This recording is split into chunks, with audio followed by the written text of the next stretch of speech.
Hey, what's up everyone? Welcome back to my channel. Today's video will be focused about Quixel Megascans, and we will use a pre-set up scene, and I will work most of the time on shading to develop a good looking look. And as you can see, the image in the foreground here is my reference. It's from Instagram, and I want to achieve a nice subsurface scattering effect, and obviously I want to work on the lighting. So this will be a multi-part tutorial.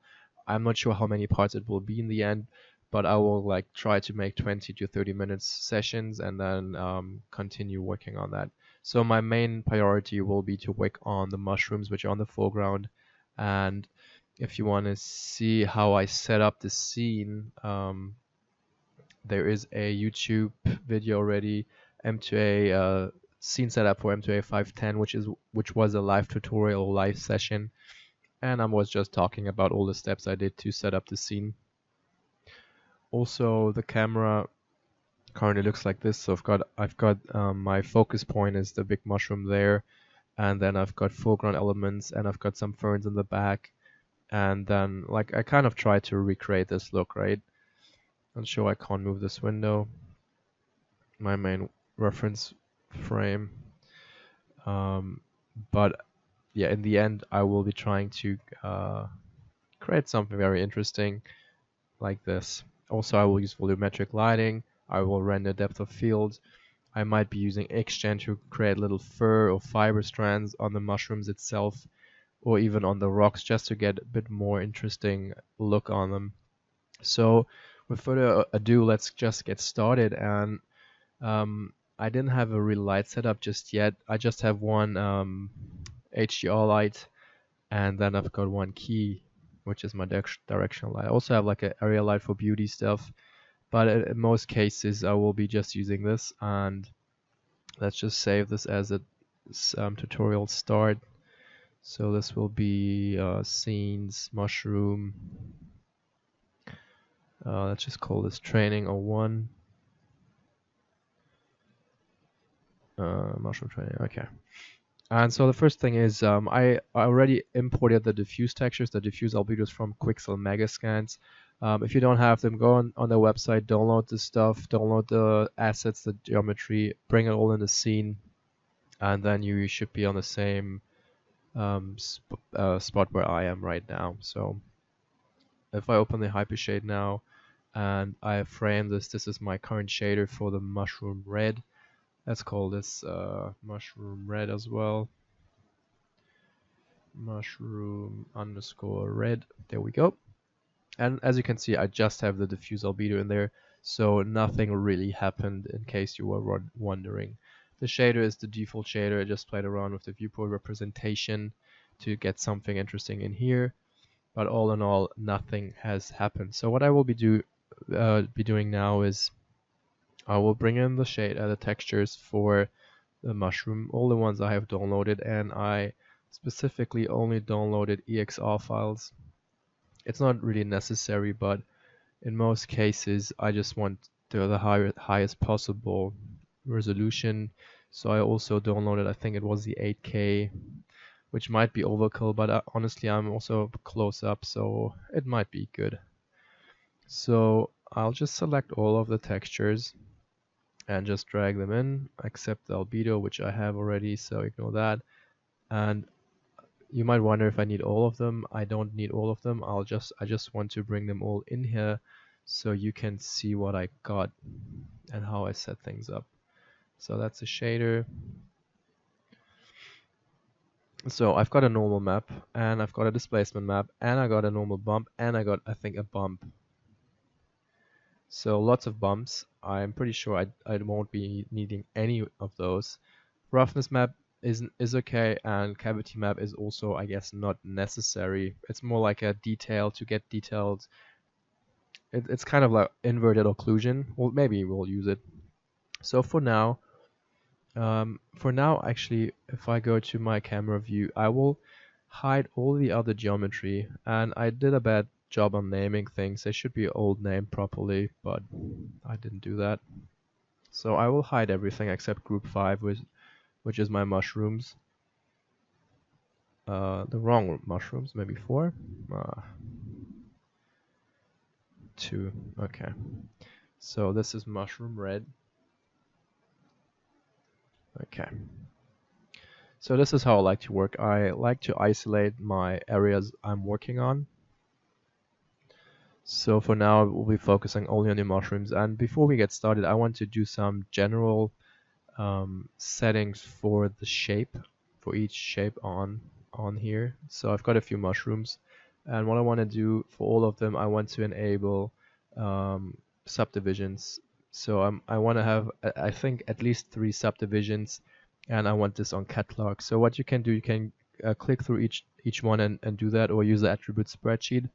Or what I also have in my light shader tool set, I've got a attribute control, which is a UI where you can actually set all the things on in your current selection and set, for instance, subdivisions. So I want to use catalog, and I set 3, so I'm setting them on 3. So all of them should now be on catalog. Not sure why 3 didn't work. Maybe I didn't press it. Yeah, so there we go. So they're all on catalog and on 3 subdivisions. If I hit save now and then I start the render again, I just want to show you how they are subdivided, and then we continue to connect the displacement map, because the displacement map will drive mainly how the surface will be looking. Because it's such a detailed map, I will be first setting up the displacement map, and after that I will be setting up the rest. So this is how it currently looks in the lighting setup. Just a simple diffuse shader. And if I want to change it to go to basic, this is what the basic shape looks like. And wireframe as well. So you can see it's pretty highly subdivided already, which is pretty awesome. So in the hypershade, what I want to do now, I want to connect the displacement. So I create a displacement shader, delete the shading engine, and connect the, let's say, the red channel. It doesn't matter which one, it's just a convenience to use always the red. And connect this into the mushroom displacement material, which goes in there. And in here, what you can do for now, let's just disable auto bump. And I think the 0 value needs to be 0.5. But let's see what we get. And I like to go to basic. Okay, and now you can see we've got bloated mushrooms, and they hit the limit of the bounding, of the bounce displacement bounce. So what you can do is increase this, maybe 5, which should force a re-render. And now you can see you get they don't exceed the bounds, but the 0 value is off. So let's try 0.5 and see if this fixes the issue. I think it does. Let's just see how the map actually looks like. If I go turn on isolate selected and I select the displacement, this is what the map looks like. And I think I'm not sure why there's this edge in here, which shouldn't be there, but it's mostly around 0.5, so I think that's the 0 value. Let's go back to basic and head over to the hypershade, and let's go to the perspective camera and render from the perspective, and let's just see if everything, well, it doesn't really look as it's supposed to be. You can see there's some breaking up. So let's see what we can do here. It might just be a matter of too strong displacement.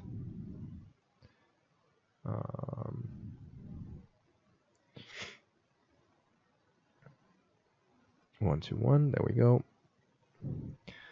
Let's go to the hypershade and see what we can do here. So let's maybe play a bit more of this value here.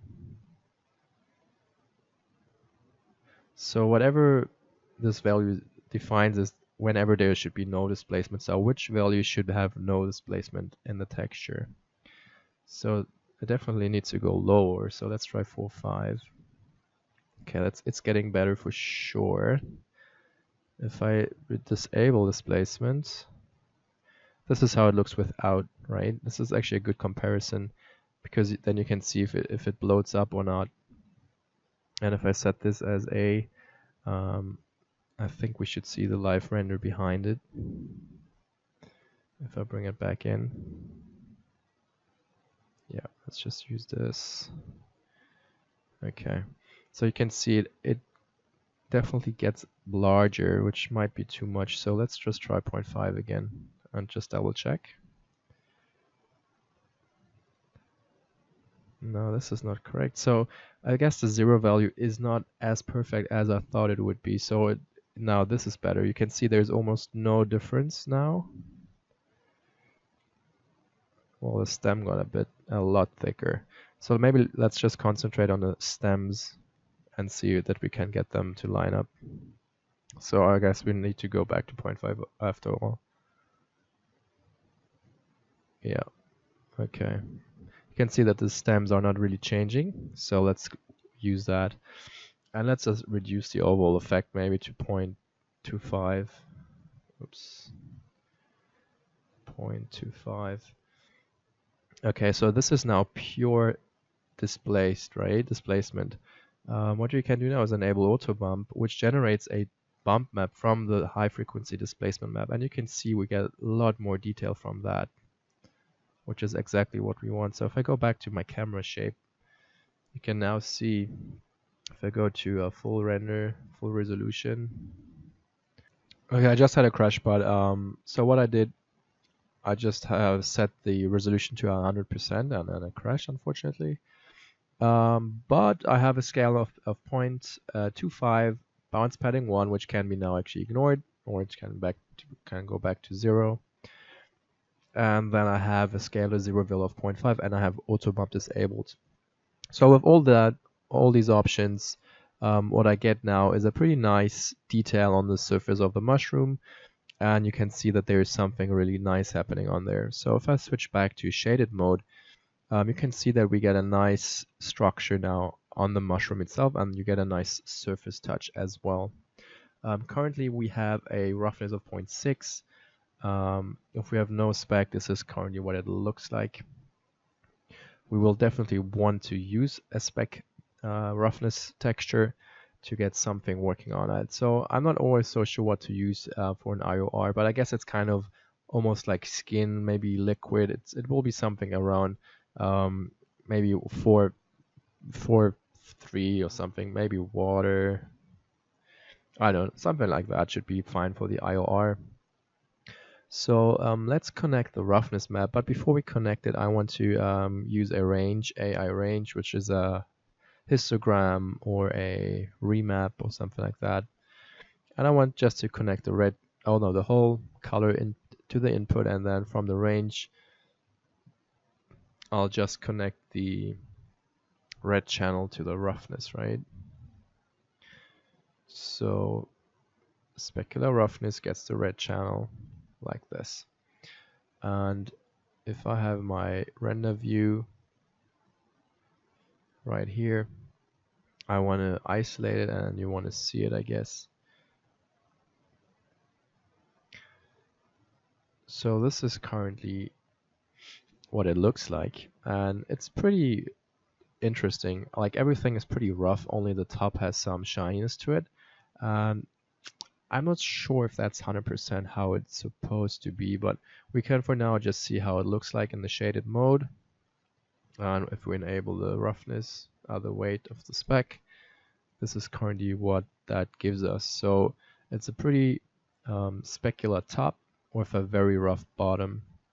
It might be correct, so I'll be just adjusting the values slightly. So if you want to see what I'm doing, enabling isolate selected, and let's just see. So if I want to make it more shiny, I will do this. It's really subtle. You need to really slowly control those values. And I for sure want to reduce the roughness on the lower parts. So we have now a value of 0.4. Value of 0.6 should be fine. I'm just clamping the values.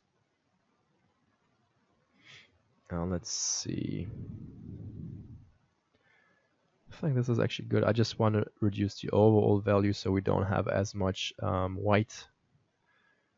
Let's say the highest we want to output is 6.6. Okay, so it's very shiny on the top for sure, which is, I guess, too much. So let's just bring up this value, which clamps kind of the bottom, but at the bottom range.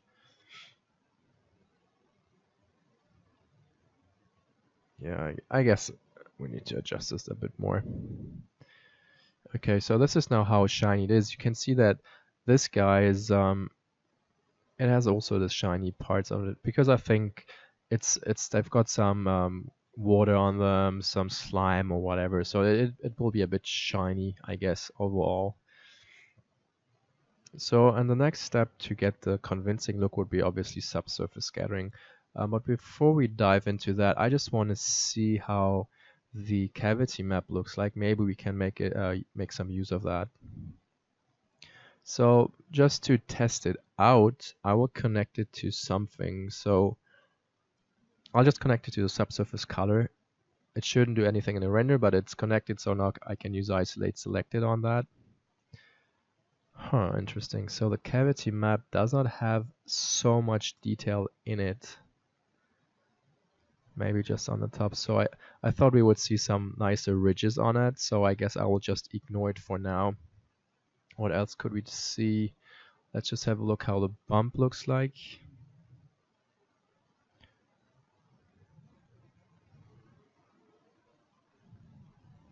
Okay. Okay. The bump, we can actually, maybe let's just see if we can make some use of the bump. Or let's see what this map looks like, the normal bump.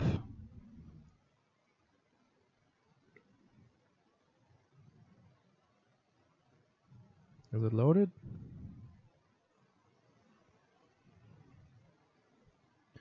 Okay, I think that's hard to see. Okay, let's just use the basic bump map for now. And to get that working, I just create a bump 2D node, connect the red channel to the bump value, and the out normal goes to the normal slot in here. Let's go back to shaded mode. Let's see if I disable that. Okay, that's working. I don't think it works in the basic mode, unfortunately. No, it does not. Also not in lighting, does it? Nope. Okay, so we just need to see how it works in here. I think it gives an overall a stronger detail on the top here. So if I disable that, that's pretty flat. And if I enable that, yeah, we get some more detail. And subsurface scattering removes the detail a bit. So we might exaggerate the bump a bit, and then we see how it looks with the subsurface scattering enabled. For the subsurface scattering, I will be using the diffuse color with slightly color corrections on it. So let's just save it quickly, and then I'll rearrange my the graph just so it's a bit more structured. Saving. I should have used stand-ins because then we would have so much faster saving times. But I didn't, so gotta live with that. Okay, rearranged. That's that. Okay, so I said I want to use the diffuse.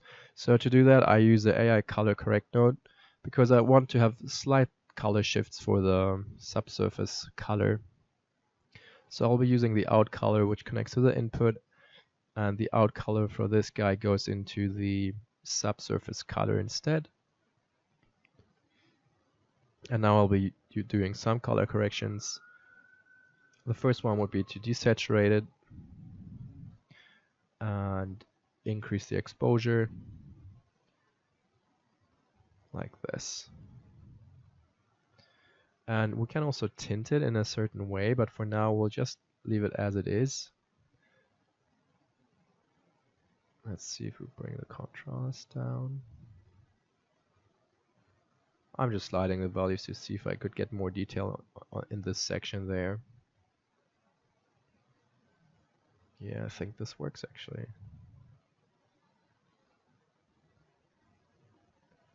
Maybe a bit more orange would be interesting. Okay. So let's see how we can make use of that. So I'm connecting, it's connected already. So let's switch to the shaded version. All right, and let's focus only on this little mushroom there. Bring it in close. So what I would be expecting is to see lots of color bleeding appearing. So for this to see, I'll just check the render settings. I've got SSS enabled. Okay, and let's just increase the SSS to 3 maybe, and switch the render mode to progressive off so we get the final render step. And what else do I need to do? Skydome has 3 samples. That has 2. Okay. I'm not so happy with the noise. It's a bit noisy. So let's just go diffuse to 2, maybe like this. See how this looks. Okay, that's better. So I will just wait for the render to finish, and then I will save this image, and then I will introduce the SSS effect. Just that we have something to compare, right? Okay, saving. And now let's bring in the scattering.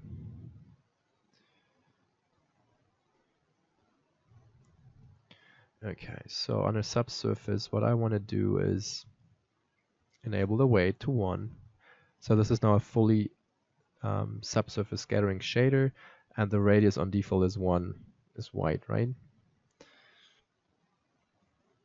Okay, so this is what I currently get without any adjustments to that. And I want to keep this on top, so just that we see the correct color bleeding effect.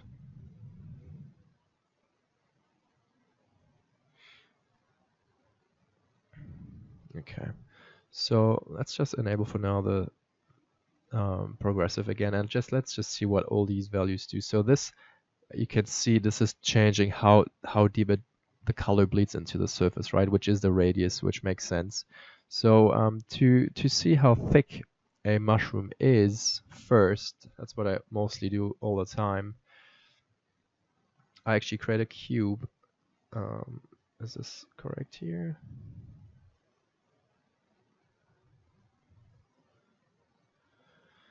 I'll first switch to perspective and zoom to the mushroom, and then what I do, I create a cube and just see what the scale is. So this is a 1 unit cube, right? And I'm working, I guess, on which one? I think on this guy here. And you can see this is 1 unit, right? And 1 unit is really surrounding the whole stem of the mushroom. And what I want to do, I wanted to, I don't know, just go maybe half, maybe a bit more than half. So if yeah, so let's just scale it down to see the value which I need. So this is now so if I would be, the light would now penetrate from here up until the center, and then it will die off, which is pretty good. So let's see what scale I got on this guy. It's a scale of 3/8. So if I move this out of the view and I'll bring this guy back in, you can see if I move it in, you can see it was the right one. And if I go back to the shader, and now my radius is currently on 0.66. So if I say 3/8, it's actually way too much already.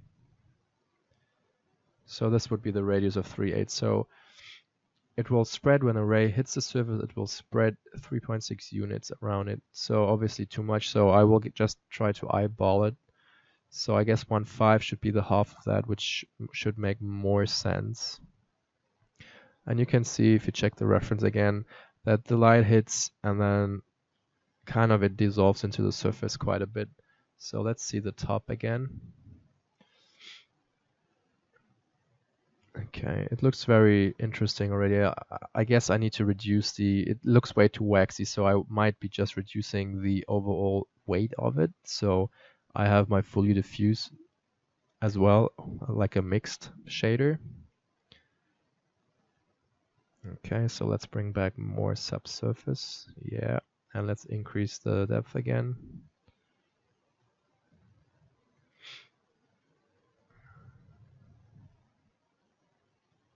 Okay, so this is comparing now both worlds. So fully diffuse, and this is the subsurface scattering shader now. And it definitely needs some more work. So we can actually try to, now we can actually play with some colors. So you can actually define how much of a color should go, like if you want to have like a red color to go deeper, what you can do, you can just change the strength of the red channel stronger, so red is penetrating deeper, and you can get some color shifts in the SSS, which is how human skin works. I think human skin has like 80% of the red wavelength penetrating the skin. That's why human skin looks so warm. And you can already see it's like a dramatic effect here. I'm just eyeballing it now, so there's nothing scientific anymore about it. And then if you want to have a strong effect, you can just play with the scale, right? You're setting up the radius how you want it to be, and then you just change the scale, which is just a multiplication of the whole effect. As you can see, if I just render the stem, the effect is very minor, just around here. And if I increase it, you can see how it spreads deeper into the mushroom. And let's just see now a other mushroom, how they behave. Let's check out these ones. And I think it's working pretty cool. We just don't have this hot light so far, or just we don't have a really shadow on it. So if I go back with the scale of 1, and let's just render progressive off.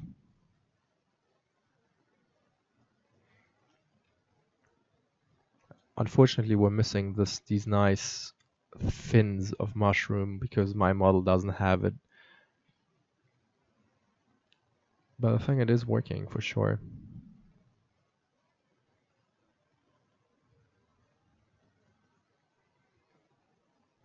Yeah, and obviously we need nicer lights still. We need to break up the lights more. We need to break up the surface here, add some gobos on it, and then we should get a better look for sure.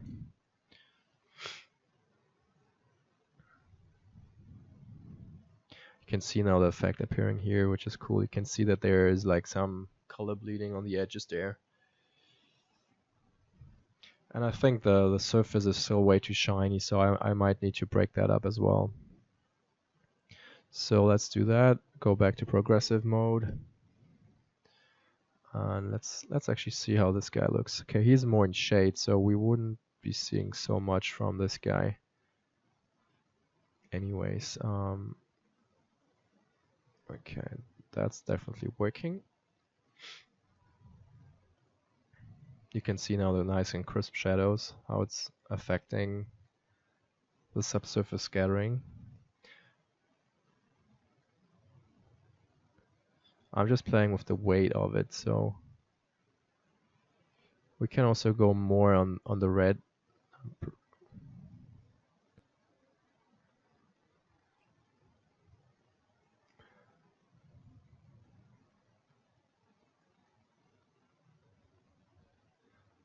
Maybe a bit less. I'm just eyeballing it now, like always comparing with the reference and changing the weights just to see how close we are. So I think this is a bit too strong. It looks like it's glowing everywhere, so let's just bring down the weight of the overall SSS effect.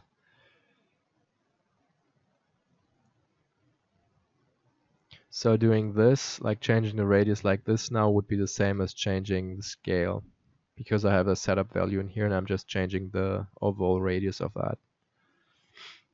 Okay, and these guys. Okay.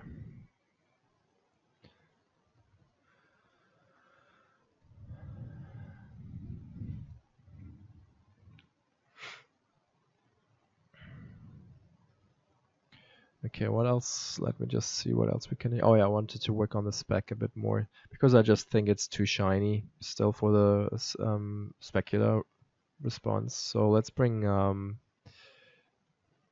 the roughness a bit more. We can actually select it here and then go isolate, select it there. So this is what we get. oval rougher. This is too high though. Okay, let's see what we get now. Also, I don't have any AOVs yet, which I definitely need to enable still. Let's just do that for now quickly. Just bring in the AOVs. Let's save. Just that I can actually see how the specular passes look like.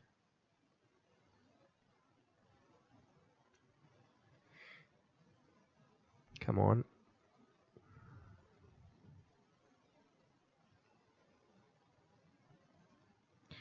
Alright, so let's bring in a few. So diffuse albedo, and we want direct indirect diffuse. We want spec direct indirect. We want SSS direct indirect. Not sure if I needed albedo. Nah, oh man. Now I need to do it all over. Okay.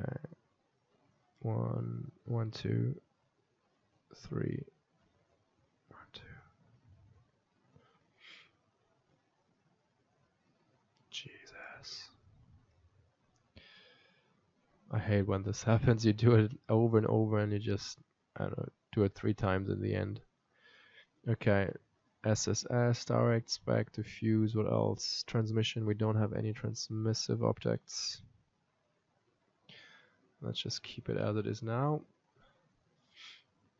And you can see that we have these little speck hits on it, so I'm not sure how I will achieve that. I guess I need to use Xgen to do some scattering on the objects, like tiny little spheres or something.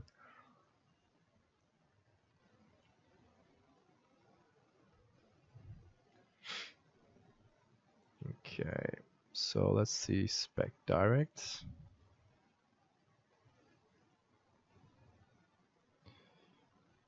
Okay, you can see how shiny it is, and let's just reduce this more, so we should be able to see more at the bottom here as well. Let's go back to beauty and select this guy and isolate on. Okay, so now we have a value of 2, which might be a bit too. Okay, so this is now a roughness for the stems at 0.4, and the top has a roughness of 0.2. Let's see how this looks like in the shaded version. We still get these highlights, so I'm not so happy about that. So I will be reducing it even more. And now I think we're at the point where it doesn't change as much. Okay, let's see what we get now.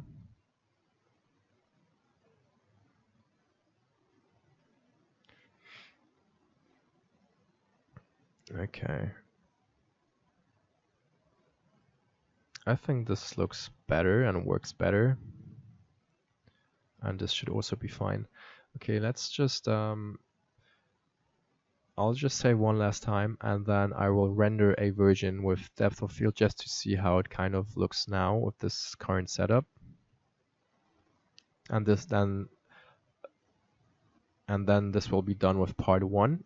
And for the next one, I will be focusing quicker and faster on the other objects. And if I have all the setups set, like if all the objects have proper look dev on it, I will refine them again.